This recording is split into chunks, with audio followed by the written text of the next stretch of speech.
ایران کے نائب صدر نے اسلام آباد مذاکرات کامیاب ہونے کی امید ظاہر کر دی ہے۔ محمد رضا عارف نے ایکس پر جاری بیان میں کہا ہے کہ اگر ہم اسلام آباد میں امریکہ فرسٹ کے نمائندوں کے ساتھ بات چیت کرتے ہیں تو ایک ایسا معاہدہ ممکن ہے جو فریقین اور دنیا کے لیے فائدہ مند ہو، لیکن اگر اسرائیل فرسٹ کے نمائندوں کا سامنا ہے تو کوئی ڈیل نہیں ہوگی۔ انہوں نے واضح کیا کہ ایران ایسی صورت میں اپنے دفاع کو پہلے سے بھی زیادہ بھرپور طریقے سے جاری رکھے گا۔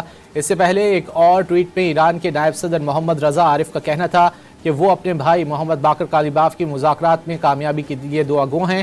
محمد باقر کالیباف ایرانی قوم اور نظام کے نمائندے ہیں۔ ایران کے نائب صدر نے اسلام آباد مذاکرات کامیاب ہونے کی امید ظاہر کر دی ہے۔